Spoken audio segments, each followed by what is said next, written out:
Saja kita membuka Alkitab dari 1 Tesalonika pasal yang kelima. Kita akan membaca secara bergantian 1 Tesalonika pasal yang kelima, ayat 12 hingga ayat yang ke-22. Meskipun kita tidak akan bahas seluruhnya, kita membaca satu perikop ini. 1 Tesalonika pasal 5 ayat yang ke-12 sampai ayat yang ke-22. Saya akan baca mulai ayat yang ke-12, 1 Tesalonika 5, saudara ayat yang ke-13 bergantian sampai ayat yang ke-22. Kami minta kepadamu saudara-saudara supaya kamu menghormati mereka yang bekerja keras di antara kamu, yang memimpin kamu dalam Tuhan dan yang menegur kamu. Dan supaya kamu sungguh-sungguh menjunjung mereka dalam kasih karena pekerjaan mereka. Hiduplah selalu dalam damai seorang dengan yang lain.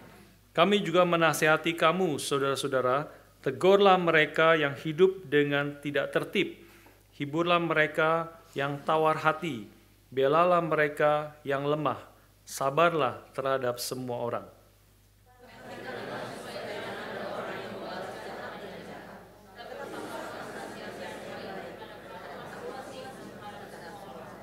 Bersukacitalah senantiasa, mengucap syukurlah dalam segala hal, sebab itulah yang dikehendaki Allah di dalam Kristus Yesus bagi kamu. Dan janganlah anggap rendah nubuat-nubuat. Jauhkanlah dirimu dari segala jenis kejahatan. Mari kita berdoa sekali lagi, mohon pimpinan Tuhan. Kami bersyukur untuk hari yang baru yang Kau sediakan bagi kami, dan kami bersyukur untuk kesempatan yang Kau sediakan bagi kami untuk boleh datang bersama-sama umat-Mu, satu keluarga Allah, satu umat Tuhan yang telah Kau panggil keluar dari dunia yang berdosa ini untuk menjadi umat-Mu yang kudus, untuk beribadah kepada Tuhan, sehingga kami menjadi umat-Mu dan Kau menjadi Allah kami. Kami ingin menyerahkan waktu pemberitaan firman pada pagi hari ini ke dalam tangan Tuhan. Mohon Kau sendiri yang berkati dan pimpin setiap kami. Roh-Mu yang kudus berbicara kepada kami dan memberikan kepada setiap kami akan firman-Mu. Dalam nama Tuhan kami Yesus Kristus kami bersyukur dan kami berdoa. Amin. Saudara sekalian, hari ini kita akan masuk ke dalam khotbah yang terakhir dari seri tanda-tanda dari gereja yang sehat.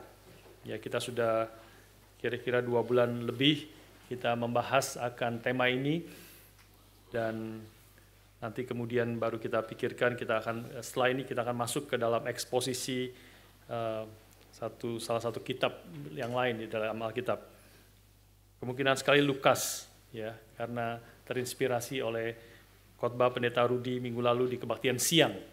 Pak Rudi khotbah tentang Lukas, introduksinya, beberapa ayat pertama, kitab Lukas pasal 1, dan saya rasa itu saya terinspirasi, terdorong, dan menarik sekali sebenarnya. Saudara sekalian, di dalam khotbah seri tentang tanda-tanda yang gereja yang sehat ini, hari ini kita masuk ke dalam tema yang terakhir, yaitu tentang Biblical Church Leadership, tentang kepemimpinan gereja yang sesuai dengan Alkitab. Ini sesuatu tema yang saya pikirkan dan persiapkan agak lama ya saudara sekalian, karena agak kesulitan bagi saya sebenarnya waktu bicara kepemimpinan, lalu bagaimana kaitannya dengan kita sebenarnya. Bukankah kalau bicara tentang kepemimpinan ya sudah pemimpin-pemimpinnya gereja saja yang mendengar. Ya, tetapi sebenarnya kalau kita membaca dari 1 Tesalonika tadi, kita melihat di situ ini adalah perkataan Paulus, firman Tuhan yang dituliskan bagi kita, yang sebenarnya juga relate kepada kita sekalian. Bagaimana kita juga boleh sebagai umat Tuhan boleh mengerti akan kepemimpinan yang Tuhan sediakan bagi kita, dan bagaimana kemudian kita boleh meresponi, bagaimana kita boleh relate, dan bagaimana kita boleh bersama-sama bekerja sebagai umat Tuhan, dan juga kita sebenarnya banyak di antara kita yang berfungsi sebagai pemimpin-pemimpin gereja ini untuk boleh bersama-sama sebagai satu gereja Tuhan di bawah kepemimpinan yang agung, Gembala agung jiwa kita, Yesus Kristus, yang adalah satu-satunya kepala gereja. Saudara sekalian, saya mulai dengan memikirkan mengapa penting ya kita boleh memikirkan akan biblical church leadership ini. Ya, karena ada beberapa hal saya pikirkan di sini. Yang pertama adalah bahwa pemimpin atau kepemimpinan di dalam gereja itu adalah sangat krusial bagi gereja yang sehat. Kita sedang dalam seri tanda-tanda gereja yang sehat. Salah satu tandanya adalah bagaimana kepemimpinan di dalam gereja itu adalah kepemimpinan yang bersifat biblical, sesuai dengan kehendak Tuhan di dalam firman-Nya. Dan pemimpin yang berkenan kepada Tuhan, dan di mana kemudian juga pasti di dalamnya adalah orang-orang yang dipimpinnya, bagaimana mereka juga boleh berespons, bagaimana kita semua boleh berespons dan bersama-sama maju, mengikuti, melakukan kehendak Tuhan di dalam pimpinan yang Tuhan berikan kepada tugas dan otoritas kepada pemimpin-pemimpin gereja. Maka itu menjadi sesuatu yang sangat penting. Kita tahu bagaimana pemimpin itu sangat penting dalam gereja, dan bagaimana kepemimpinan itu akan mempengaruhi ya baik buruk maupun baik bagus, itu menjadi sesuatu yang sangat-sangat baik bagi pertumbuhan gereja dan menjadi gereja yang sehat. Kalau pemimpinnya pemimpin yang rusak, pemimpin yang brengsek, maka gereja itu sudah pasti ya hampir boleh dikatakan hampir pasti menjadi gereja yang rusak dan menjadi arah yang tidak jelas, kecuali ada intervensi Tuhan yang membangkitkan umat Tuhan yang di dalamnya boleh membawa kembali gereja kepada jalan yang benar. Salah satu yang kita kalau sudah mengikuti berita di Indonesia ini sudah mengetahui ada Indonesia ini sedang politik ya, mulai pemilihan calon presiden, calon wakil presiden itu sedang marak, meskipun masih 2 tahun lagi. Tapi sudah mulai marak sekarang, terus berita itu banyak sekali tentang hal itu. Dan salah satu yang menjadi problem adalah ketika beberapa gereja tertentu ya kemudian mendukung salah satu calon presiden yang sudah dideklarasikan. Ya, dan bahkan kemudian mengundang dia untuk meresmikan gereja. Ya, padahal sebenarnya banyak sekali kalau kita mengikuti berita sebelumnya, kita tahu calon presiden ini adalah calon presiden yang sangat-sangat tidak adil, dan banyak hal yang tidak beres dari calon presiden ini. Tapi beberapa gereja bahkan memanggil dia, meresmikan, memakai stola, dipakaikan stola, saudara sekalian, calon presiden itu dipakaikan stola untuk kemudian seperti meresmikan akan pembangunan gereja di salah satu gereja di Jakarta. Itu menjadi problem, ya menjadi problem yang besar sebenarnya. Kalau gereja mulai mengikuti dan mulai berpolitik secara praktis, apalagi bukan menjadi suara kenabian, bukan menjadi suara yang menyatakan prinsip-prinsip yang benar tentang kepemimpinan di Indonesia, di negara dan kota misalnya, tapi mulai mengikuti dan mendukung salah satu akan calon presiden ini, dan itu bisa menjadi problem yang besar, bisa membawa keterpecahan sebenarnya di dalam gereja. Gereja tidak boleh ikut di dalam politik praktis, ya, tapi gereja tentu harus mendukung, mendorong akan jemaatnya, mengajarkan akan jemaatnya tentang prinsip-prinsip yang benar untuk memilih pemimpin yang benar, pemimpin yang adil, pemimpin yang boleh mengasihi dan bekerja untuk kepentingan seluruh bangsa, tetapi tidak boleh masuk ke dalam politik praktis yang akan memecah akan gereja sebenarnya. Itu salah satu pengaruh kepada kepemimpinan di gereja yang berpotensi sangat negatif. Tapi kalau kita tahu ada kepemimpinan yang baik, yang di dalam juga banyak contoh-contoh yang baik yang kita boleh lihat di tengah-tengah gereja di seluruh dunia, maka itu menjadi sesuatu hal yang membawa berkat yang besar bagi kota itu, ya, bagi gereja di mana dia pimpin. Dan salah satu tentu adalah John Calvin, yang bukan hanya menjadi pemimpin daripada gereja yang dia pimpin, gereja di Jenewa, tetapi juga memberi pengaruh yang besar kepada kota Jenewa dengan segala prinsip dan kebenaran yang dia boleh beritakan. Jadi pemimpin ini, kenapa kita perlu bicara tentang biblical church leadership, karena pemimpin atau kepemimpinan dalam gereja itu sangat krusial bagi gereja yang sehat. Yang kedua, saudara sekalian, kita berbicara tentang hal ini karena Alkitab banyak berbicara tentang hal ini. Ya, hal yang tadi kita baca adalah salah satu bagian yang sedikit saja dari banyak Alkitab berbicara tentang kriteria-kriteria pemimpin gereja, tentang kriteria-kriteria seorang penatua, seorang diaken, dan sebagainya. 1 Timotius 3, Titus pasal 5 yang kita di dalam retreat kita sudah sempat bahas tentang hal itu. Alkitab sebenarnya banyak berbicara tentang hal itu, dan waktu Paulus menulis kepada Titus, kepada Timotius, ya, dan juga kepada Tesalonika misalnya, surat itu juga ditujukan bagi seluruh gereja. Bukan hanya kepada pemimpin-pemimpin gerejanya, tetapi juga perlu dibacakan, termasuk kepada surat-surat kepada Timotius, Titus, itu perlu dibacakan kepada seluruh jemaat, supaya jemaat mengerti dan mengetahui akan apa artinya menjadi pemimpin gereja yang berkenan kepada Tuhan. Jadi Alkitab sendiri mengajar, dan hari ini nanti kita akan membahas dari 1 Tesalonika pasal 5 secara khususnya tentang kepemimpinan gereja. Yang ketiga, saudara sekalian, kita perlu membahas tentang kepemimpinan gereja karena kita mengetahui terjadi krisis kepemimpinan di dalam seluruh bidang kehidupan, ya, termasuk gereja tadi seperti saya sudah sebutkan. Termasuk terjadi krisis kepemimpinan di dalam seluruh bidang. Kita banyak mengerti kalau kita mengikuti berita dan sebagainya, kita mengetahui bahwa banyak pemimpin-pemimpin yang gagal, ya, banyak pemimpin-pemimpin yang brengsek, banyak bahkan pemimpin-pemimpin yang cabul, yang melakukan akan perkosaan, akan seksual abuse kepada anak-anak yang dipercayakan, dididik di dalam gereja termasuk.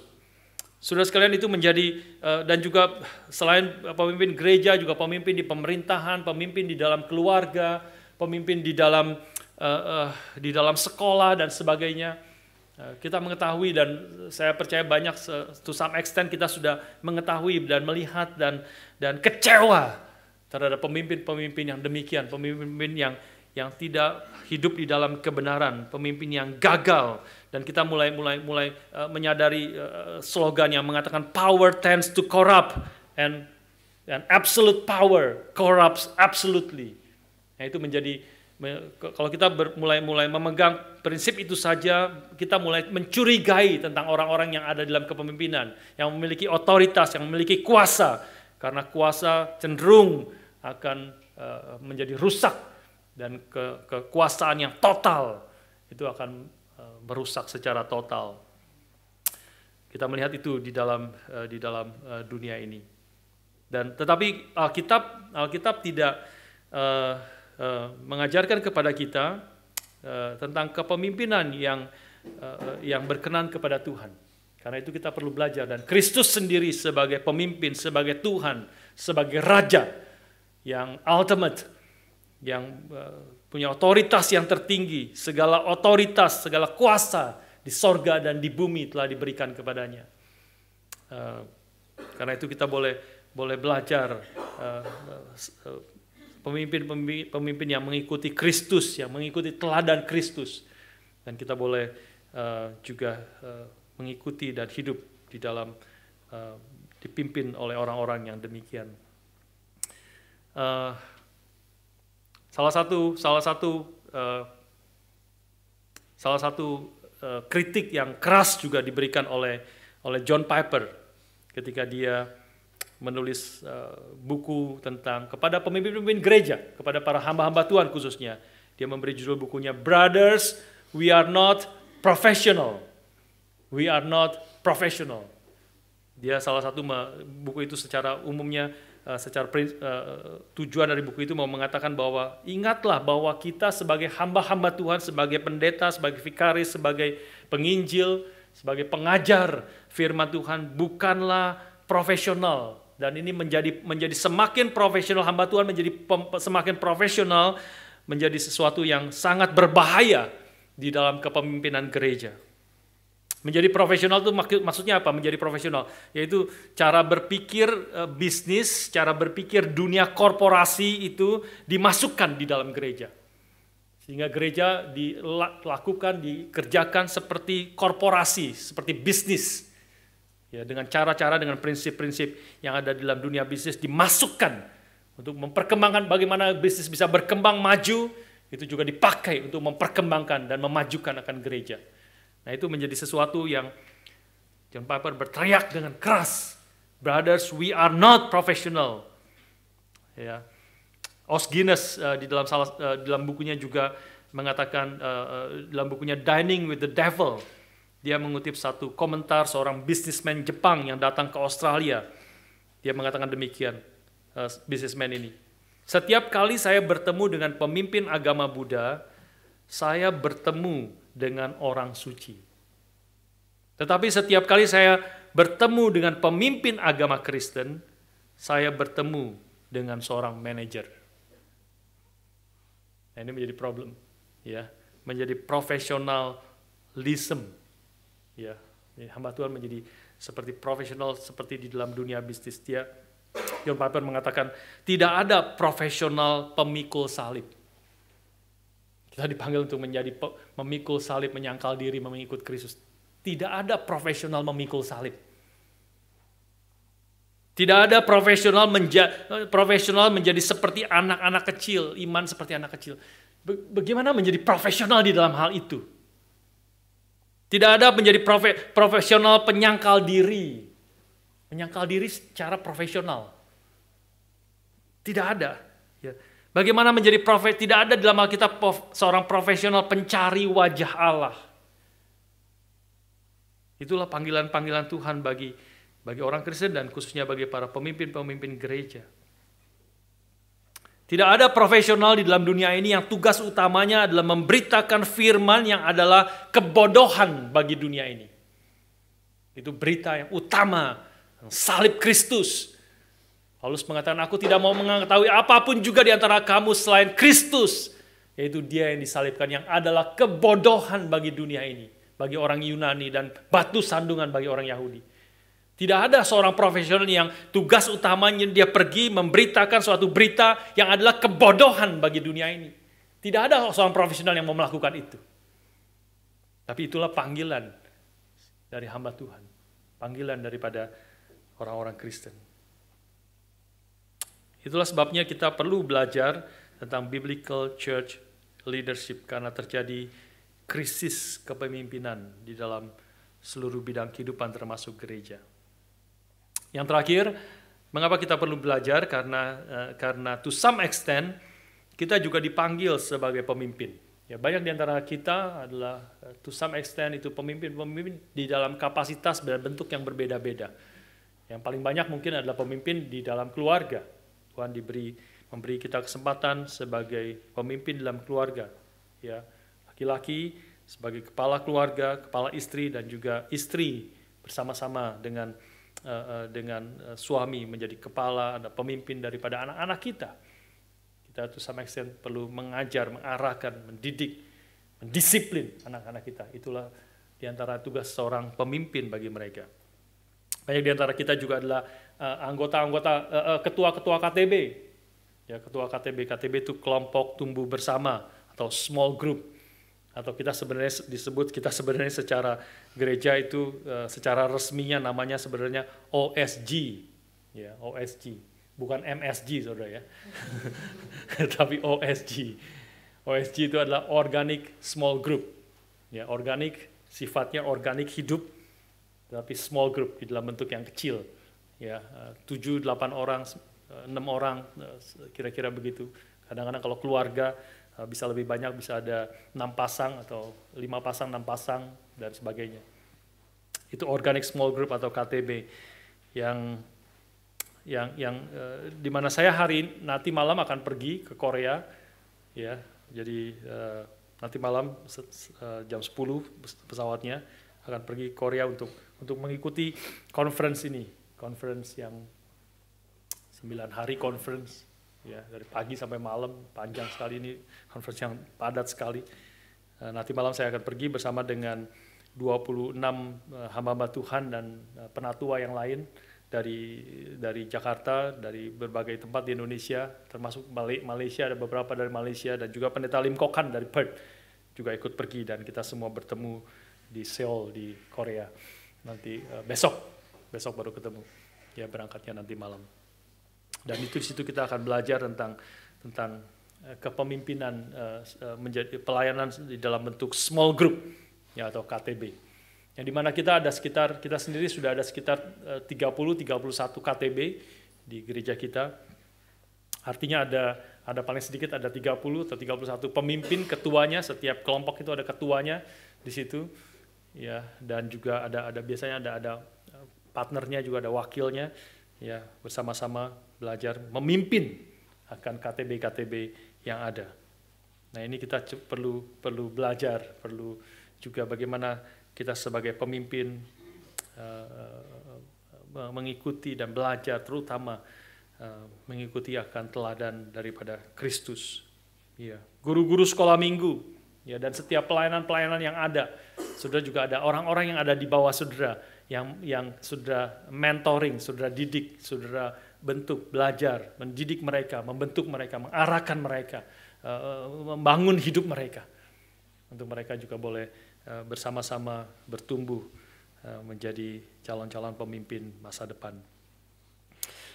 Oke, sudah sekalian, karena itu saya rasa sudah cukup kita memberi alasan kenapa kita perlu belajar tentang biblical church leadership.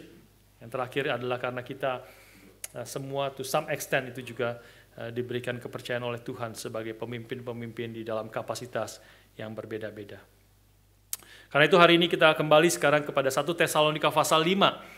Ya, kita akan melihat beberapa poin tentang visi, tentang memimpin dan dipimpin. Ya, visi tentang memimpin dan dipimpin menurut 1 Tesalonika ini. Ini adalah ayat 12 dimulai dengan kalimat daripada Paulus kepada jemaat di Tesalonika.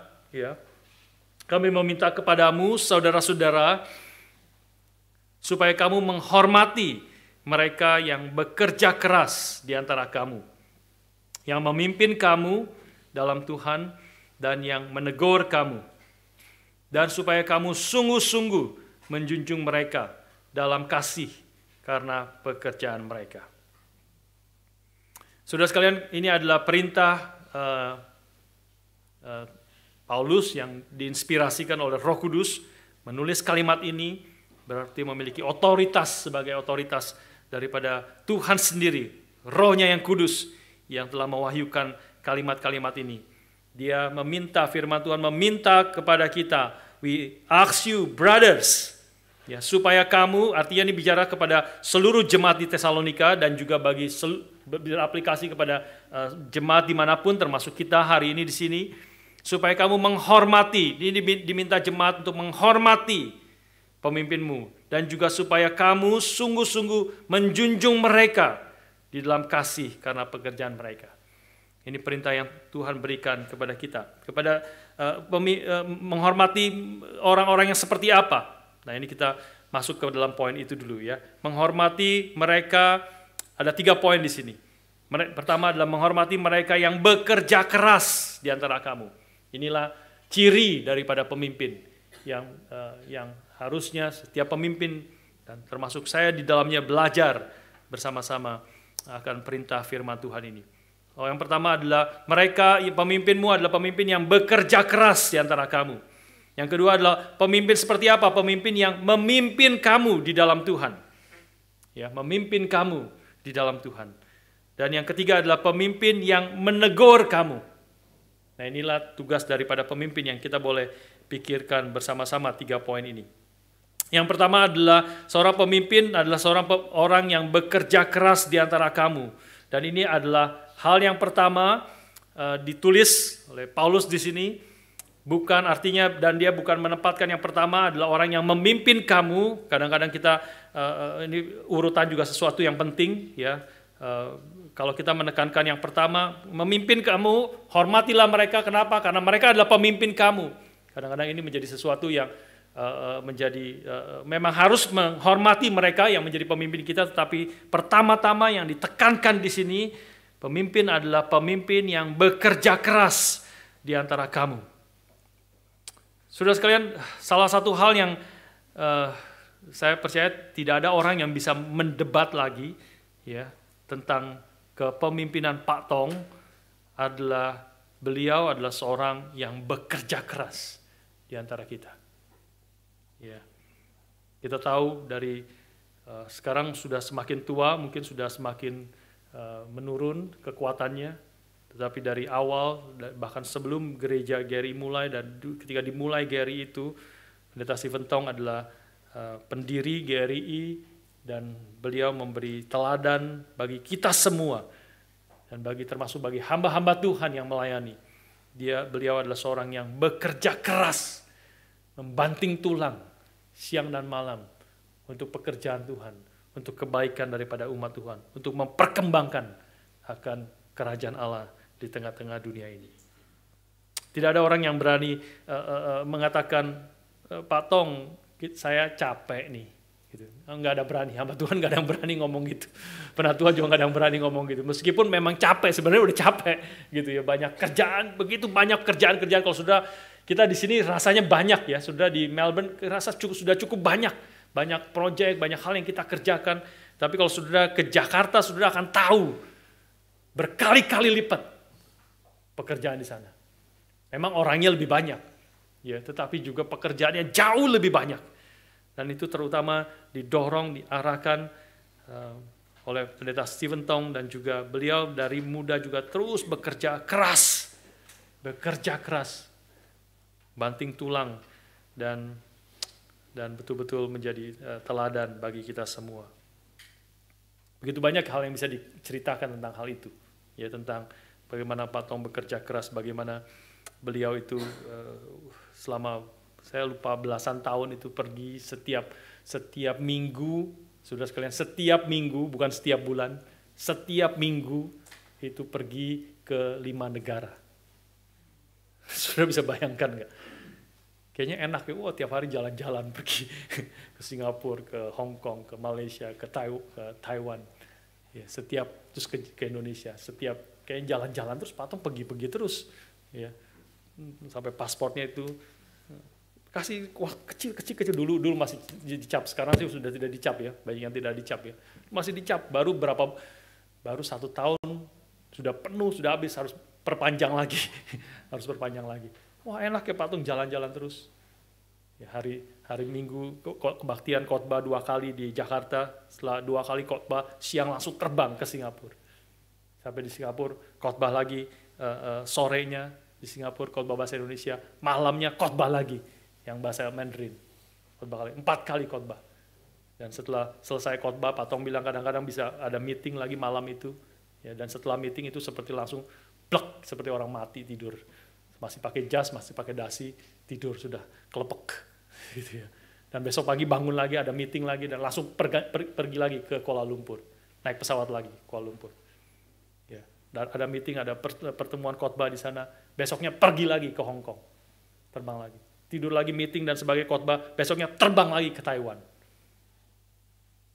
Dan sebagai khotbah pelayanan lagi hari Kamis atau Jumat, saya udah bingung nih ngitungnya, Kamis atau Jumat, terbang lagi balik ke Jakarta, dan mulai pelayanan lagi di Jakarta.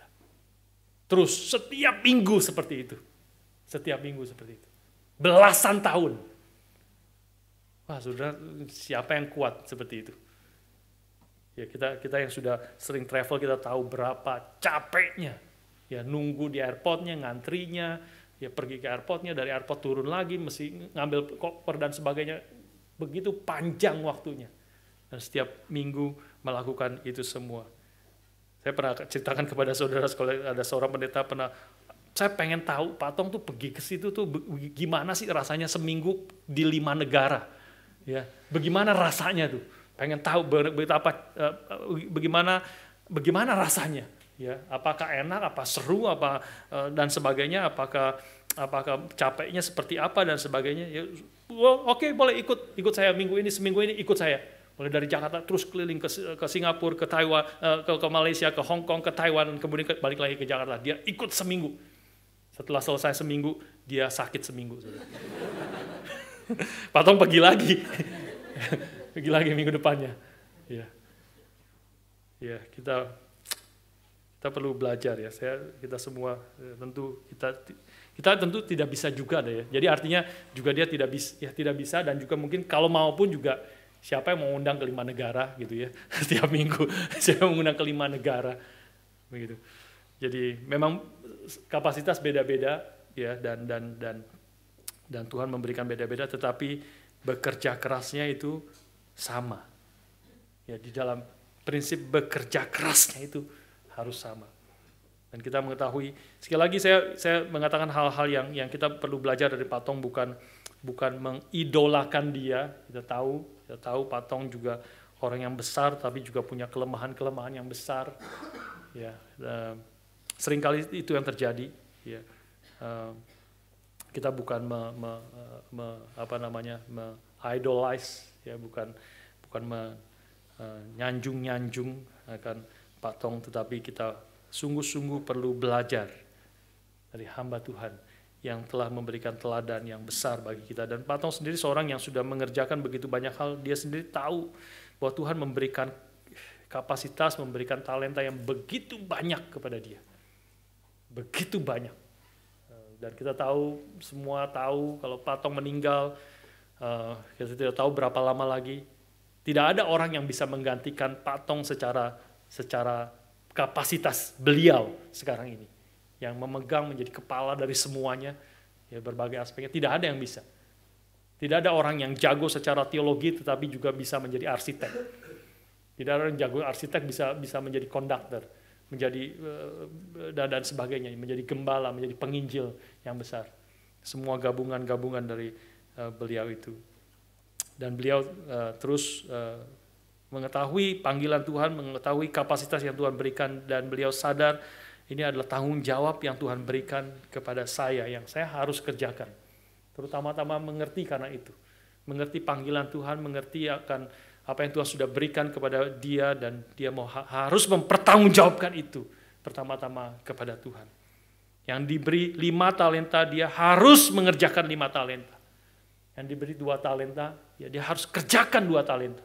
Yang diberi 1 talenta, dia harus kerjakan 1 talenta. Dan masing-masing kalau yang 5 menghasilkan 5, yang 2 menghasilkan 2, yang 1 menghasilkan 1, maka sebenarnya itu adalah orang-orang yang bekerja keras di dalam konteks yang berbeda-beda. Itu adalah orang-orang yang bekerja keras karena Tuhan akan menghargai. Yang 2 menghasilkan 2 itu penghargaan dari tuannya sama persis seperti penghargaan orang yang menghasilkan 5, tetapi memang dia diberikan 5. Penghargaan kalimat dari tuannya itu sama persis. Karena ini adalah 2 hamba Tuhan atau hamba-hamba Tuhan yang bekerja keras di antara kita, yang mengerjakan secara bertanggung jawab. Harap saudara bisa melihat juga orang-orang yang bekerja keras di antara kita, ya. Harap saya boleh belajar dan juga boleh menjadi teladan bagi saudara sekalian to some extent, dan juga pemimpin-pemimpin di sini, para penatua, para pengurus, dan pemimpin-pemimpin yang lain. Harap kalau saudara boleh melihat dan menghargai, menghormati orang-orang yang bekerja keras seperti demikian. Saya sendiri kemarin, saya hanya kasih satu contoh, kemarin harus pulang duluan dari pesta pernikahan Kelvin Josephine, pulang duluan jam 9 malam, sudah jam 9 sih ya. Ini pernikahan di sini makannya ceritanya sepanjang sekali. Datang dari jam 2 siang sampai jam 9, ya, hampir seperti bekerja full time. Ya sudah sekalian, saya harus pulang dulu, saya minta izin pulang dulu, nggak bisa sampai selesai, belum selesai. Sebenarnya inginlah duduk di situ. Siapa yang tidak ingin duduk? Dessert belum keluar. Dessert belum keluar sudah harus pulang. Ingin melihat first dance, ya. First dance, siapa yang tidak ingin makan dessert, lihat first dance, ngumpul rame-rame, semua pasti enak. Tapi saya harus pulang nih, belum selesai. Persiapan khotbah belum selesai. Bukan artinya saya last minute mungkin sudah sebelumnya sudah lebih dari 20 jam pikirkan, persiapkan akan khotbah hari ini. Pikirkan, gumul ini salah satu khotbah yang sulit karena ini church leadership ini bagi kita gimana, jarang sekali khotbah tentang church leadership seperti ini. Jadi harus pulang buru-buru pulang dan persiapkan lagi sampai jam 12 malam. Ya, dan sehingga baru bisa selesai. Bahkan sebenarnya belum selesai juga, Saudara. Tidak pernah selesai. Sampai tadi pagi buru-buru ada waktu sekitar 15-20 menit review ulang dan sebagainya. Kita boleh belajar bersama-sama ya, menjadi orang-orang yang bekerja keras, khususnya para pemimpin-pemimpin yang bekerja keras di antara kalian, dan kita semua pemimpin-pemimpin yang ada di gereja ini, biarlah kita menjadi pemimpin yang bekerja keras, karena Tuhan tidak pernah memakai orang yang malas. Sudah membaca Alkitab, Tuhan tidak pernah memakai hambanya yang malas. Tuhan bisa memakai, dan ada contoh-contoh dalam Alkitab memakai hambanya yang kurang pintar. Memang kepintaran kan beda-beda, ketajaman dan sebagainya. Tapi Tuhan bisa pakai orang-orang yang kurang pintar, yang sederhana.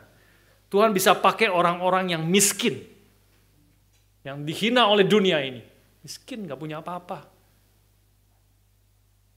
Tuhan bisa pakai orang-orang yang lemah nih, tidak punya, banyak kelemahan, banyak kekurangan, lemah. Tuhan bisa pakai orang-orang yang sakit nih, lemah juga secara fisik, menjadi sakit, suka sakit-sakitan. Sakit ini, ntar sakit itu, sakit bukan karena dia hidupnya tidak beres, tapi ada orang-orang yang memang lemah tubuhnya, bukan? Lemah tubuhnya, bisa sakit ini, ntar sakit itu. Ada memang dari bawaan, dari kecilnya mungkin kurang gizi dan sebagainya. Suka sakit-sakitan, tapi Tuhan bisa pakai orang-orang yang sakit, orang-orang yang lemah, orang-orang yang miskin, orang-orang yang kurang pintar. Tuhan bisa pakai justru kadang-kadang di dalam kelemahan manusia. John Calvin adalah salah satu orang yang sering sakit-sakitan. Karena itu dia sering puasa karena dia tidak benar di dalam pencernaannya. Dia kurus, sehari makan 1 kali. Jadi kurus sekali. Tapi Tuhan pakai dia bahkan khotbahnya tidak begitu hebat. Dia ada yang mengatakan dia stutter, dia gagap dalam khotbahnya. Di dalam kelemahan dia Tuhan pakai luar biasa. Tuhan menyatakan akan kebesaran, keagungan, kemuliaan, kekuatan daripada Tuhan justru di dalam kelemahan daripada manusia. Tetapi Tuhan tidak pernah pakai orang yang malas. Tidak ada dalam Alkitab orang yang malas, orang yang tidak mau bekerja, yang tidak mau berjuang, dipakai oleh Tuhan. Tidak ada. Karena itu bekerja keras adalah tentu bagi kita semua yang mau dipakai oleh Tuhan, anak-anak Tuhan, tetapi biarlah kita menghormati, menghargai orang yang, terutama mereka yang bekerja keras di antara kamu. Di antara kamu. Orang bekerja keras. Bekerja keras untuk membangun tubuh Kristus. Ya, terutama di dalam ayat yang ke-14 kalau sudah menyatakan di situ, kami juga menasihati kamu saudara-saudara, tegurlah mereka yang hidup dengan tidak tertib. Nah, ini adalah ayat 14 adalah berbicara kepada pemimpin sebenarnya. Ya, nanti saya akan menjelaskan lebih lanjut. Ini adalah kepada para pemimpinnya sekarang. Saudara-saudara ini, tegurlah mereka yang hidup dengan tidak tertib, hiburlah mereka yang tawar hati, belalah mereka yang lemah, sabarlah terhadap semua orang, dan seterusnya. Ini adalah tugas daripada pemimpin yang bekerja keras untuk membangun tubuh Kristus, untuk menjadi saksi di tengah-tengah akan dunia ini. Hargailah, hormatilah orang-orang yang demikian, orang-orang yang bekerja keras untuk kebaikan semua orang, kebaikan daripada umat Tuhan. Bukan self-centered, tetapi other-centered, kepada orang lain. Mikirkan apa yang baik, membangun akan tubuh Kristus. Saya bersyukur ada banyak orang-orang di sini yang punya sikap pemikiran demikian. Yang ingin membangun, melayani, berkorban, bekerja keras untuk kebaikan orang lain. Salah satu juga semua pemimpin KTB, guru sekolah minggu dan sebagai pengurus yang semua itu tidak dibayar, tapi bekerja keras, memperhatikan, telepon, mendoakan dan sebagainya. Orang-orang yang bekerja keras di antara kamu, hormatilah mereka. Kedua, pemimpin adalah orang yang memimpin kamu, ya. Yang kedua ya, hormatilah mereka yang memimpin kamu di dalam Tuhan. Ini artinya ini adalah pemimpin yang bukan menunjuk dirinya sendiri sebagai pemimpin, tetapi orang-orang yang memiliki kualifikasi yang Tuhan sudah tetapkan. Di dalam banyak bagian Alkitab yang lain Tuhan sudah tetapkan, dan di dalam Kisah Para Rasul 20 di sini Paulus mengatakan kepada jemaat di Efesus, Kisah 20 ayat 28, saya bacakan bagi saudara. Karena itu jagalah dirimu dan jagalah seluruh kawanan, karena kamulah yang ditetapkan Roh Kudus menjadi penilik untuk menggembalakan jemaat Allah yang diperolehnya dengan darah anaknya sendiri. Ini adalah orang-orang yang sudah ditetapkan oleh Roh Kudus, pemimpin-pemimpin yang sesuai dengan kualifikasi yang Tuhan sudah berikan di dalam bagian-bagian Alkitab yang lain. Kita tidak ada waktu untuk membahas satu persatu. Tapi inilah penatua-penatua atau overseers ya, yang di dalam jemaat di Efesus. Kamulah yang telah ditetapkan Roh Kudus. Karena itu jaga dirimu, jaga seluruh kawanan, karena kamu telah ditetapkan Roh Kudus menjadi penilik jemaat yang menggembalakan jemaat Allah yang diperolehnya dengan darahnya, dengan darah anaknya sendiri. Saudara sekalian, ini adalah pemimpin yang sudah ditetapkan oleh Roh Kudus. Ya, proses yang tidak mudah yang di antara kita, pemimpin-pemimpin ada tentu dalam kapasitas yang berbeda-beda dengan proses yang berbeda-beda. Tapi pemimpin-pemimpin di gereja ini adalah orang-orang yang Tuhan tetapkan oleh proses dari gereja, dari pemilihan, dan sebagainya. Orang-orang penatua-penatua dan beberapa para pengurus dan sebagainya, beberapa pengurus dan juga dan vikaris yang melayani di gereja kita itu, mereka belakangan ini mengikuti proses 2 tahun belajar, saudara, secara online, belajar teologi, diubek-ubek pikirannya. Pusing sekali, belajar dalam. Ya, itu menjadi sesuatu dan harus mereka diuji lagi. Ada ujiannya. Itu melalui proses menjadi pemimpin yang kita tentu ini menjadi juga prosesnya sendiri mengalami proses semakin hari semakin baik. Artinya dia adalah kemudian ketika mereka ditetapkan menjadi hamba Tuhan, menjadi penatua, menjadi diaken. Nanti kita akan pikirkan dalam gereja kita boleh ada diaken-diaken yang dipilih. Mereka adalah orang-orang yang telah ditetapkan oleh Roh Kudus. Hormatilah mereka yang memimpin kamu di dalam Tuhan. Ya. Saya ada di tengah-tengah saudara bukan keinginan saya sendiri. Ya, saya juga melalui proses yang cukup panjang dan segala macam aspek, bukan hanya sekolah, bukan hanya juga pelayanan, tetapi melalui proses yang ujian yang cukup panjang yang Tuhan tetapkan, Tuhan yang memanggil, Tuhan menetapkan boleh ada di antara saudara. Inilah pemimpin yang memimpin kamu di dalam Tuhan. Apa artinya menjadi pemimpin? Ya, apa artinya memimpin? Ya, dan tentu kalau saudara seringkali punya pikiran pemimpin itu pimpinan saudara, leader saudara, itu seorang yang atau sudah punya selalu pikiran tentang bos saudara, dan banyak sekali kita yang tidak suka kepada bos kita, ya, yang hanya bisa memerintah, lakukan ini karena saya bos kamu, saya pemimpin kamu, lakukan ini, kerjakan. Kalau tidak kamu akan dipecat dan sebagainya. Ya. Kalau kita punya konsep tentang kepemimpinan yang demikian, biarlah kita boleh kembali kepada Alkitab, pemimpin yang Tuhan Yesus katakan, biarlah siapa menjadi pemimpinmu, biarlah dia menjadi pelayanmu. Dari sinilah konsep servanthood leadership, ya, pemimpin yang melayani. Ini yang Tuhan inginkan, dan saya bersyukur melihat juga banyak pemimpin-pemimpin yang adalah pelayan di gereja ini. Melayani, yang bekerja keras, dan juga menjadi teladan bagi orang-orang yang lain.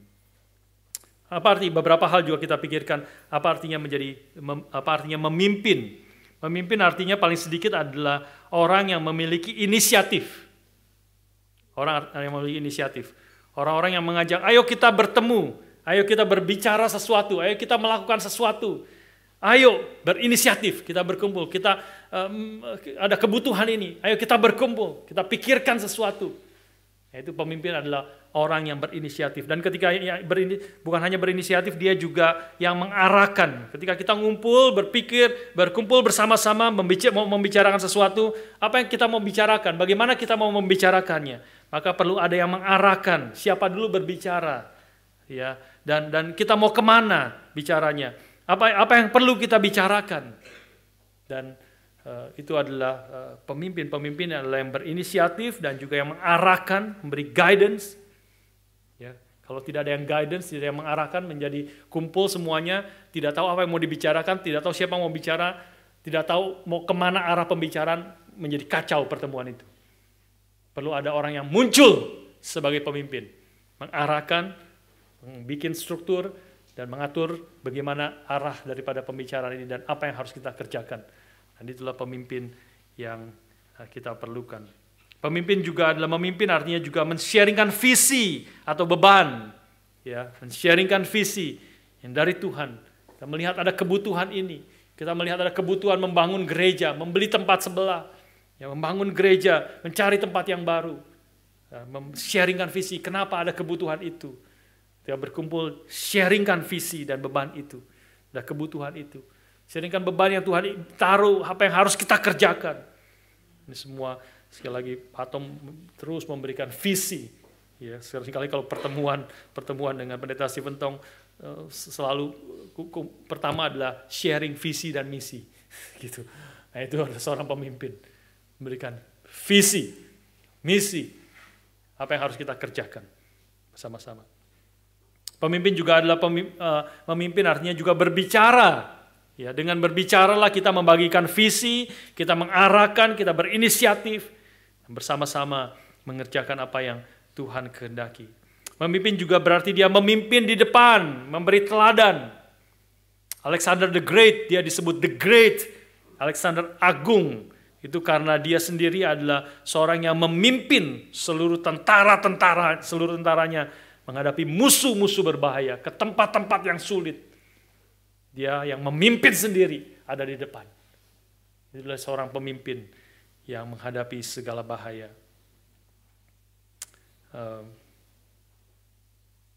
Ya, Pak Tong sekali lagi itu mengutip siapa, Lao Tse kalau tidak salah. Seorang gentleman adalah seorang yang ketika ada bahaya, dia ada di depan menghadapi bahaya. Tapi seorang small man, orang yang kecil, yang kerdil, adalah ketika ada bahaya, dia lari, mundur ke belakang. Atau dia lari ke luar negeri ketika ada bahaya. Itu adalah small man, bukan pemimpin. Petrus mengatakan di dalam suratnya bahwa Kristus telah menderita bagimu, meninggalkanmu suatu teladan yang sepatutnya engkau ikuti. Itulah pemimpin agung kita yang sejati. Memimpin juga artinya mendorong, memperlengkapi, mempersiapkan untuk orang lain bisa mengerjakan panggilan Tuhan. Ini memimpin juga bagian daripada memimpin. Dia tidak harus mengerjakan semuanya sendiri. Tetapi dia mendorong, dia memperlengkapi, dia mempersiapkan untuk orang lain bisa mengerjakan visi dan panggilan Tuhan bagi gereja, bagi orang, bagi hidupnya. Seperti Paulus, dia memerintahkan Timotius kepada dalam suratnya, Timotius untuk pilihlah orang-orang yang cakap untuk mengajar orang lain. Dia memerintahkan Timotius untuk mengajar orang-orang yang cakap untuk mengajar orang lain. Ya, itulah pemimpin. Dia tidak harus mengerjakan sendiri, tapi dia mendorong, memfasilitasi, memberi encouragement untuk Timotius mengajar orang lain dan memilih orang-orang yang cakap untuk mengajar orang lain lagi. Itulah sehingga pekerjaan Tuhan terus bisa dikembangkan dengan semakin banyak orang yang terlibat di dalam pelayanan, pengajaran, di dalam mengerjakan pekerjaan Tuhan. Yang terakhir, saudara sekalian, pemimpin di antara kamu adalah juga orang yang menegur kamu. Ya, menegur kamu. Ya, kami minta kepadamu saudara-saudara supaya kamu menghormati mereka yang bekerja keras di antara kamu, yang memimpin kamu dalam Tuhan, dan yang menegur kamu. Ya, menegur kamu. Nah, ini adalah menegur ini adalah kalau saudara melihat, maka ayat yang ke-14 itu seperti saya katakan, inilah tugas daripada pemimpin salah satunya. Ya, kamu juga kami nasihati, saudara-saudara, tegurlah mereka yang hidup dengan tidak tertib. Nah, karena itulah saya katakan ayat 14 ini berbicara kepada kelompok yang berbeda, kepada pemimpin-pemimpinnya itu sendiri. Ayat 12 dan 13 berbicara kepada seluruh jemaat di Tesalonika. Saudara-saudara, kalimat yang sama dipakai saudara-saudara supaya kamu menghormati mereka yang bekerja keras di antara kamu, yang memimpin kamu dalam Tuhan dan yang menegur kamu. Dan sekarang berarti ada orang yang memimpin dan ada orang yang menegur mereka. Ya. Dan ayat 14 sekarang Paulus berbicara kepada pemimpin-pemimpin ini. Kami juga menasihati kamu saudara-saudara, tegurlah mereka karena kamu adalah pemimpin. Tegurlah mereka yang hidup dengan tidak tertib, hiburlah mereka yang tawar hati, belalah mereka yang lemah, sabarlah terhadap semua orang. Ini berarti artinya menegur untuk kebaikan daripada jemaat Tuhan. Dalam segala kesulitan, tantangan, pergumulan yang ada, tegurlah. Ini adalah bagian daripada tugas daripada pemimpin melakukan church discipline yang kita boleh belajar. Disiplin gereja. Menegur yang salah. Ya, menghibur yang tawar hati. Sabar terhadap semua orang. Dan itu adalah yang Tuhan inginkan bagi para pemimpin-pemimpin gereja. Nah, jemaat yang dikasihi Tuhan, kita boleh sebagai seluruh jemaat, maka kita boleh melihat tiga hal itu dan kemudian kita boleh meresponi. Paulus, firman Tuhan mengatakan, hormatilah orang yang demikian. Yang bekerja keras, yang memimpin kamu, yang menegur kamu. Ya, saudara, justru ditegur seperti anak kecil ya saudara sekalian ya. Seperti anak kecil itu saudara mengetahui kepada anak-anak kita, kalau anak kita itu ditegur, didisiplin, kadang-kadang juga dihukum. Disiplin itu bisa ada di dalamnya ada bagiannya dihukum. Seringkali justru anak-anak menjadi lebih dekat dengan orang tuanya. Saudara, itu pengalaman saya waktu anak-anak masih kecil. Ya, masih kecil, kalau sudah lebih besar sudah agak berbeda caranya. Tapi anak-anak masih kecil, bandel, kita tegur, kita panggil dia, kita disiplin dia. Waktu didisiplin justru anak tuh merasa dia dikasihi. Dia diperhatikan. Itu bukan abuse dan sebagainya. Disiplin, ditegur, dan dia setelah ditegur, pengalaman saya itu anak-anak semakin justru lebih dekat. Dan itulah yang Tuhan inginkan bagi kita sekalian. Hormatilah orang-orang yang menegur kamu. Ya. Sungguh-sungguh menjunjung mereka di dalam kasih. Ya, hold them in the highest regard in love. Orang-orang yang menegur kamu. Orang-orang yang memimpin kamu. Orang-orang yang bekerja keras di antara kamu. Ya, artinya biarlah kita semua sebagai umat Tuhan, saya tentu sebagai pemimpin yang di sini mengatakan kepada saudara ya dengan tidak ragu-ragu, bukan untuk mencari supaya saudara menghormati, supaya cari menjunjung saya di dalam kasih dengan highest regard. Itulah perintah Tuhan. Ya. Bukan melakukan itu semua supaya dihormati, supaya dijunjung tinggi, tetapi kita sebagai pemimpin adalah pemimpin yang harus bekerja keras, yang harus memimpin, mengarahkan seluruh jemaat, yang menegur yang salah, mendidik di dalam Tuhan. Dan tugas kita sebagai respon kita sebagai jemaat Tuhan, biarlah kita menghormati orang-orang yang demikian. Inilah adalah perintah Tuhan.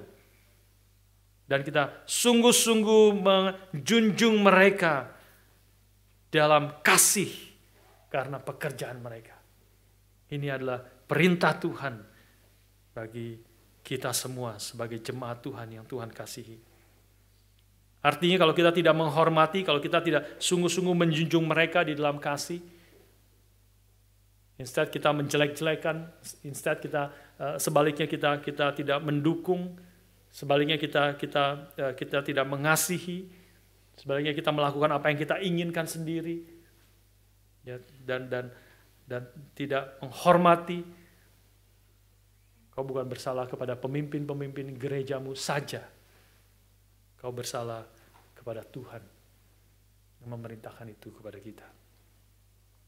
Hormatilah mereka. Junjunglah sungguh-sungguh mereka di dalam kasih.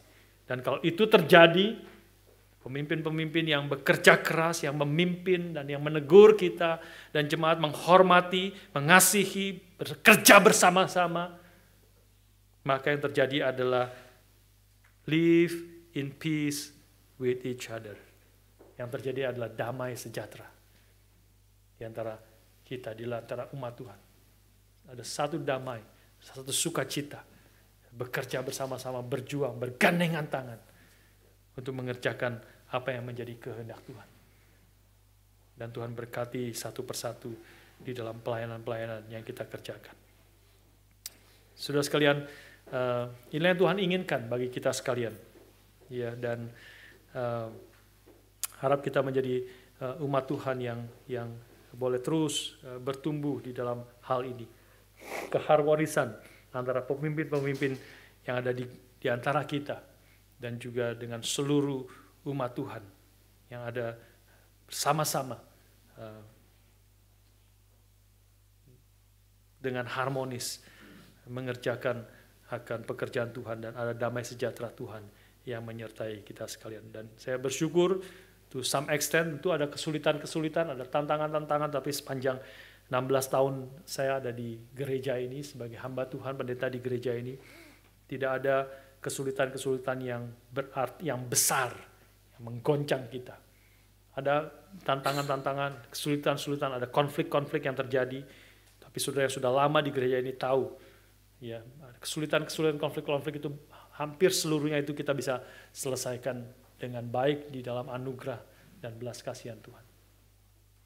Tapi biarlah kalau ada potensi-potensi yang bisa memecah belah, ada gosip-gosip yang tidak benar, maka biarlah kita boleh kembali firman Tuhan hari ini mengingatkan kita.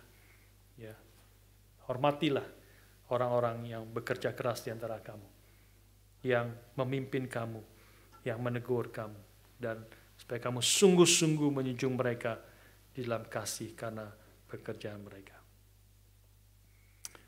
Saudara sekalian, saya akan tutup tentu dengan mengingat kita sekali lagi kepada, membawa kita kepada pemimpin utama di dalam gereja,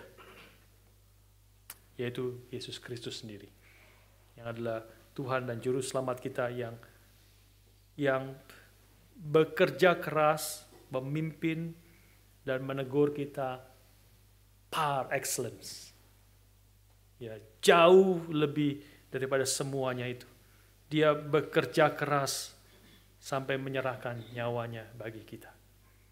Dia taat melayani sebagai hamba, melayani sampai mati, dan mati di atas kayu salib bagi kita sekalian.